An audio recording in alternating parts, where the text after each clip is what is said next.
Welcome, everyone. Dr. Theresa Larson at Movement RX. I'm in our headquarters here. Hopefully you all are doing well. It's 11 a.m. Pacific Standard Time, almost nap time for some of you. It's kind of nap time for cats all around the world. The whole point of this workshop today is to help you understand simple tactics that you can take to improve your quality of sleep right now, even during if this time is really stressful for you or you feel like you're not getting a good sleep, what you can do right now, even if your mind, you feel like there's no way I can tame my mind, what you can do physiologically with your body during the day to help yourself get a better night's sleep. I like to think of sleep as like the best drug in the world, actually. It's a natural thing. We need it. I used to definitely disrespect it, thinking, you'll sleep when you die. But once I hit grad school, which was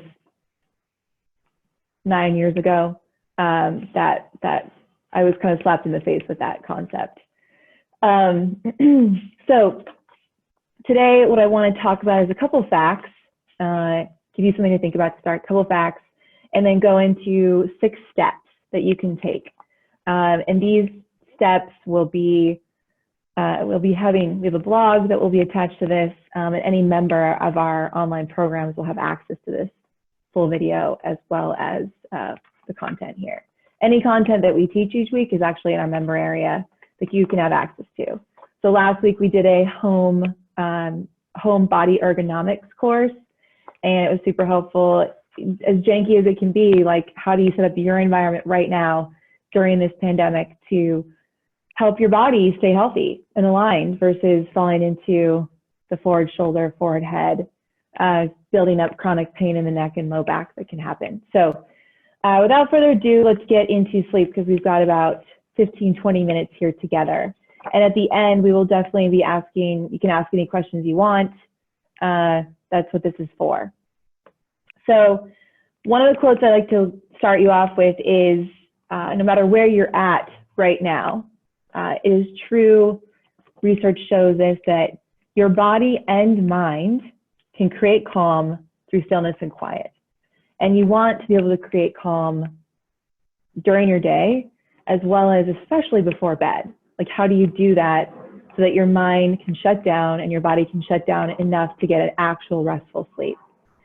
So, and it just so happens that getting a good night's sleep, in my experience and in the research I've done, starts with how you start your day, right? So we'll go into ways that you need to wake up, what you can do in the morning, what you can do during the day, what you can do in the evening, and then best positions actually for your spine, one of the most important organs in your body. So we got Skelly here showing you this. You got, right, the spine is, it goes from the brain, like we have a brain stem all the way down to our tailbone, right? It helps us experience the environment, holds all of our nervous tissue, our central nervous system, our autonomic nervous system, and our peripheral nervous system. So very important to keep that healthy and safe when you sleep, because we actually spend 1/3 of our life in bed. So that'll be quality time. Research shows, and I'm going to share my screen here for you for a minute. This is what some sleep standards are. So National Sleep Federation, we've got newborns, which I'm going to have here in about, 2 months, need this many hours of sleep, 12 to 18 hours. Infants 3 to 11 months, 14 to 15. Toddlers 12 to 14. Preschoolers, which I have also a 3-year-old 11 to 13, and he does that really well. Children are so cute and they sleep. School-age children 10 to 11. Teens 8.5 to 9.5, 9.25. Then adults 7 to 9 hours. Are you getting that?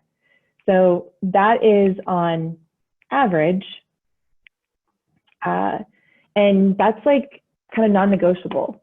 So if you think that you can function on less sleep, like think again on how you do during the day, how much coffee you're drinking, and what your focus is like, right? I thought, again, sleep when you die. I realized, wow, my energy, my attention to detail was less when I actually got more sleep, I could tell the difference. So today, if you feel like you're one of those that, no, I don't need enough sleep, I don't need more sleep, I'm fine, just give yourself the next couple of weeks to test these tactics and see how you focus and function during your day. So another kind of interesting fact is that when you actually don't get enough sleep chronically, which chronically is more than 3 months, your ability to recover goes down by 70%. And your ability to recover means like your digestive system, your nervous system, all the systems in your body, like don't actually heal or recover as well. So your body is actually going to age faster and break down faster when you don't get enough sleep. So there's important things that are released when you sleep: hormones, testosterone, growth hormone, things that help repair tissue. So it's not just a aesthetic thing. It's like, you want longevity in your life, sleep really matters. As well as if you want to feel better, like you don't want that low back pain, you want your tissue to heal, you want better digestion, sleep comes into play. It's a multi-billion-dollar industry. Sleep aids, all that kind of sleep medication. But these tactics are all free that I'm going to offer you. And you can like create them in your home right now if you can be creative.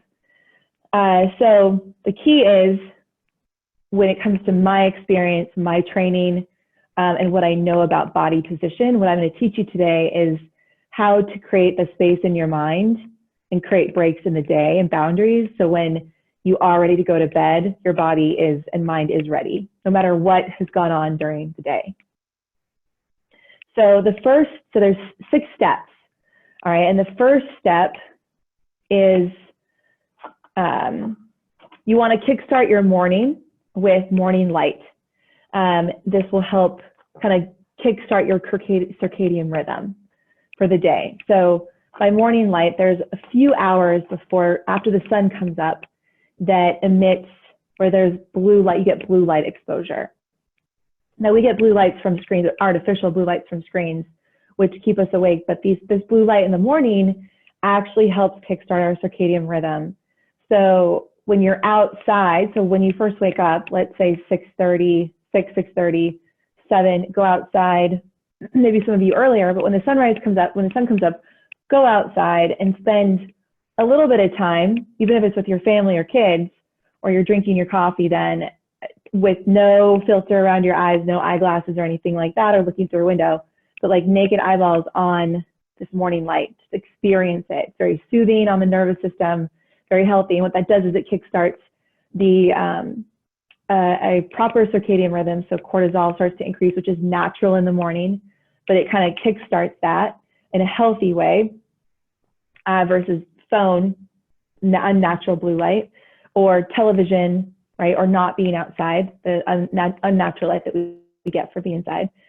So it helps kickstart the circadian rhythm, gets the cortisol going in a healthy manner. And it's almost like a natural cup of coffee, actually. So I even challenge you to go outside and not even have your coffee and experience it compared to the days that you don't do that. Like, how do you feel? I know it definitely wakes me up, and it is very soothing. And what it does is, so from that point that you go outside, your body rises and falls in temperature during the day.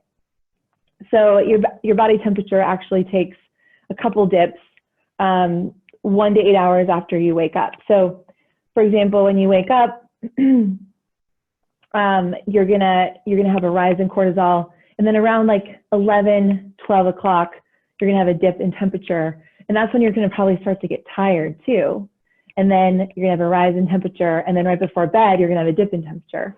So getting outside and experiencing that natural light will actually help you make sure that those dips in temperature happen at ideal times. So when the sun goes down, you're going to start to have a dip in temperature, and your body is going to be more prepared to go to sleep at a decent hour versus like 11 midnight. So think about that. Like, that morning light is wonderful for creating calm. It's peaceful, nice to be outside in the morning, but that natural light, especially 2 to 3 hours after you wake up, is crucial. The second thing in the morning is doing like a meditation of some sort, or breath work. And that getting outside to do that could be that time. So a couple weeks ago, we had Jim Cahill, who's a biofeedback therapist, licensed mindfulness meditation coach. I've done an interview on Mighty Normal podcast with John McCaskill, a Navy SEAL commander who does mindfulness meditation with veterans on Veterans Path. Right? These tactics are super helpful with getting your day started. So before a cup of coffee, you get outside, you experience the day, you experience the morning, and you do, I think Jim taught a 5 to 6 minute grounding meditation, and we'll put a link in the notes here to that interview. But you can do those things that he mentioned, right? Grounding yourself for the day. And that also helps create space in your mind from whatever you wake up with to whatever you need to do during the day. So instead of going into the day, your anxiety might be up to here, you go outside, get some morning light, you drive it down to here, and then you do some grounding work, breath work, meditation, whatever you want to call it, right? Focus on a task, which is just deep breathing, right? Your anxiety can go to here. And then you go into your day, work, kids, all that stuff at a lesser anxiety level. Step number 3 is during the day. So what really matters here is that you create boundaries with the things that stimulate you. Stimulate you meaning catch your attention, maybe throw you off guard, right? Having those long conversations with family members or, a stressful conversation with a boss. Like you might have to put those in their compartments, right? When are the best times of day for you to have those? Watch only helpful news for you. So watching the news all day long is definitely not healthy for your mind. You're constantly getting stimulus, unnatural blue light. Find some resources. Again, in Jim Cahill's talk, we talked about good resources look at the CDC, BBC, look at University of Washington, Johns Hopkins, news sources that are reliable and not full of a bunch of opinions, and maybe a little bit more positive about the situation too, or realistic about the situation, but limit your time with the news, flat out. So give yourself a boundary, I'm only gonna look at the news at this time of day for this amount of time. And I would suggest shying away from getting your news from social media or getting your motivation and inspiration for the day from social media. Limit your time on your phone because that sometimes can be false motivation and inspiration. Everyone's got an opinion about something. So give yourself the time to just be with you versus having to be on a device, right? You go from the computer to your phone to your TV, your eyes are never really getting a break. Your body is never getting a break. So I would suggest during working hours, whether you're working or with your kids, put your phone away. This is definitely a challenge, even for me, to put it away and focus on what is exactly in front of me and what I need to do. And with your workspace, I would suggest keeping your space cleared. So only what you have to do, create a workspace that's ergonomically sound for your body and mind, but keep the space clear. Try not to have a ton of clutter on your desk, because if you got a bunch of envelopes and toys and to-do lists that are old and projects built up, that's only going to be distracting. So try to put those in a place that aren't distracting, and only what you have to do that day is there in a neat manner, which will help create some space and organization in your brain too as you work. And then give yourself, so as you prepare, so again, holding your attention, putting up boundaries against things that stimulate you, your work, your computer time, your time on your phone, the time that you spend on news, the time that you have these longer conversations, right? You can create boundaries with all of those things, and it takes discipline, just discipline and action. When it comes to screen time, right, we all use screens. So before bed, try to limit your screen time to at least 3 hours before bed. Start to go to more of a red, yellow filter on your computer or phone if you have to use it, even TV, just so you're not getting the unnatural blue light constantly in your eyes, which is keeping you awake, which is telling your brain your circadian rhythm, just going to keep going and keep stimulating cortisol, which is not going to help you go to sleep. So, and maybe switch to LED lights in your house. So the more warmer lights can be a little more expensive, but healthier for the eyeballs.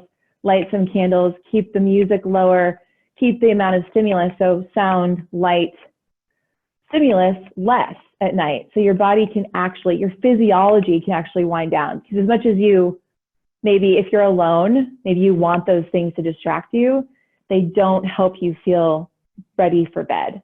They'll just keep you up. And if you don't get a good night's sleep, that feeling of loneliness and the mood that can come with that can actually get worse. So it's not going to happen overnight that this is going to fix necessarily your mood, but if you can set yourself up for success, right, you'll be able to get a better night's sleep, feel better.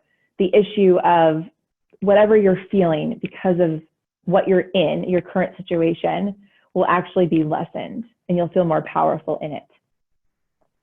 And I'm speaking from personal experience here, right? Setting your physiology up for success will also help set your mind up for success. So physiology meaning body, tension in body, rest in body, etc. So the fourth step is your evening. So you want to keep the room that you're sleeping in 60 to 67 degrees, roughly, Fahrenheit. You want to limit your alcohol, actually no alcohol, no processed sugar, and no caffeine. Caffeine, especially after noon, but a few hours before bed, limit processed sugar and alcohol. I wouldn't even touch alcohol, actually, just because it will affect your sleep. And if you ask anyone who is kind of aware of their sleep and their drinking habits, right, they know that it affects their sleep. It's easy to get caught up in that way of coping, but again, that sleep can really affect your mood, emotional energy, and focus. So if you want to feel better, want to feel more active and feel more focused, and treat yourself better, like limit those three things. Processed sugar, which I actually do enjoy occasionally, and I choose to eat it earlier in the day now because eating it before bed it affects me. And being pregnant, there's no alcohol, and caffeine, that's a heartburn waiting to happen for me as a pregnant lady. So I do miss my coffee, but I also know that not having it helps me have a better night's sleep. And then, so the other thing, keep the phone out of the room, keep the electronics out of the room so it doesn't wake you up with any notifications, and set your alarm, but set an alarm on a radio or a regular alarm clock and face the radio away or towards the wall so you can't see the light. And then have blackout curtains in your room if you can, or place, something that blacks out the light from coming in at night, because even that light can start to increase cortisol levels in your body, which can wake you up. So emitting light in your room is also really essential. And I know that for many of you, maybe you can't get all of those, but see how many of those you can get, right? Keep the phone out of the room, turn the clock away, keep your room cooler. Maybe you have a fan or an air conditioning unit that you can use, preferably a fan to keep it cooler. And maybe you don't have blackout curtains, but you can get creative with some of the materials at home, like towels or stuff like that. And then in the evening, also, my personal preference is to do my mobility on my body at night, like the soft tissue work. So I'd work a lot on my thoracic spine, my neck, and my hips right now, being pregnant. And those things are really soothing for me. So I do it once my son goes to bed, or in the last hour, if he's done eating and he's playing around, I can do those things. I can get my 10 to 15 minutes in. And it's also a nice way to transition into my evening. And when you start to get into the stiff tissue, wherever it is on you, whether it's your spine, your hips, your feet, right, that creates might be tender initially, but if you stick with it and do some deep breath work with it, and start to pay attention to the tenderness decreasing, your body can actually relax. And that sets you also up for success sleeping. So talking about sleeping positions, so step number 5, we have 2 more to go, and then I can answer any questions. So best sleeping positions for your spine is on your back, unless you're pregnant. So laying flat on your back with a pillow underneath your back, and you place a pillow underneath your knees if you want. But that's the best position for decreased amount of stress on vertebral discs in your spine. So you don't want your head to be flexed or extended. You want it to be in line with the rest of the body, right? So you don't want a really thick pillow is what I'm trying to say. And then the second position is laying on your side. So I'll show you here actually some positions. share a screen with you. Okay, so here's some sleeping positions. So best sleeping position is on your back with the pillow, and he's got a pillow underneath his knees. The second best is sleeping on your side with the pillow between the knees, right? And his head, if you can see, his head is in line with his mid-back, which is in line with his hips, right? If he didn't have a pillow between his knees would be falling together, which can cause issues in the pelvis or exacerbate issues you already have in your pelvis. So first position, best, second position, and then not the best position right here is on your stomach, more because you've got a vertebral artery in your neck and it can compress that. And so it's just, and overall for your spine, isn't that healthy? Every once in a while, yes. But work to get, if you have pillows are great tactile cues on how to will help you stay in this position. And if you're pregnant, this is actually the best position. And here's a picture of, I have actually one of these pillows. They're amazing. Sea pillows and super helpful for sleeping on my side. And then who wouldn't like to actually look like this when you're sleeping? I love the way cats sleep, but this is a nice little meme. And then that wasn't what I wanted to show you. We'll move forward. Here's some other pictures. So again, best sleeping position for your spine, on your back, then your side for pregnant ladies, or you know, if you're just like, I don't sleep on my back, then second position would be here, making sure your spine stays in alignment and your neck isn't really cranked to the side. And then kind of an unhealthier position over time chronically is on your stomach. And then hopefully you don't wake up looking like this. And you all can work towards getting 7.5 to 9 hours of sleep. So finishing up here with that, the last step 6 is, I actually already mentioned it, was keep the electronics out of the room and the alarm clock facing it away. So if you have to do an alarm clock, fine, but just make sure that light doesn't emit in the room.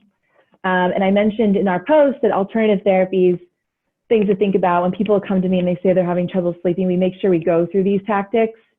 But if this is you're still struggling with it, acupuncture can be a great tactic or a great therapy. And then getting your hormones checked to see where your levels are. If you're upregulated, if you have upregulated hormones, or I should say downregulated hormones, and they need to be upregulated, that can really affect your sleep. So we want our nervous system, right, our tension in our body, our sense of threat to be downregulated, and we want our hormones to be upregulated and working for us to keep us balanced during the day and night. So that's kind of after I've done all the things I mentioned and you're still not sleeping well, I would recommend seeking those therapies. All right, without further ado, that is the end of the workshop. Is there any questions about any of that? Let me look. So there are two, Theresa, but I'll combine them into one. So basically what we call downregulation, so techniques you can use. So one's asking about using breath, and another one is just kind of rolling mobility issues. So maybe you can talk to those together as something to do about helping you sleep. So the techniques that can help you downregulate, and I love starting my day in downregulation. So I actually don't do mobility in the morning. I do breath work in the morning. You can do mobility in the morning and breath work. It doesn't really matter to me. Just the breath can be the way to go from this upregulated, heightened state to, again, a downregulated state, because the breath is kind of like the remote control for the brain and body. So when you breathe in, ideally, if you don't have any congestion in your nose, you want to breathe in through your nose, fill up the belly, mid-chest, chest, and then breathe out through your nose and or out through your mouth, and try to relax with each exhale and make the exhale pretty long. So if you do like a 4-second inhale, there's a 4 to 8 second exhale. Try to make it double the time that you inhale. And so in the morning, I have a breath pacer, and my goal is I'm working towards getting to 6 breaths a minute versus our traditional respiratory rate for without working out is like 12 to 14, sometimes upwards of 16 if you're not conditioned, right? So I'm really trying to decrease my respiratory rate to create calm in my body, and that takes practice. So for anyone else, just for anyone starting today, just think 4-second inhale, 4 to 8-second exhale. Start with that and see if you can elongate the exhale each day you practice. And when you add, so what that's going to do, especially if you can do it for more than 3 minutes, right? Let's say let's have a goal of 5 to 6 minutes. Then you, at night or sometime during the day when you want to do mobility, especially to create calm in the body, where are your tender spots? Where are your hot spots? For me, right, mid-back isn't a tender spot. It just gets stiff. And then my hips. So I work on those areas.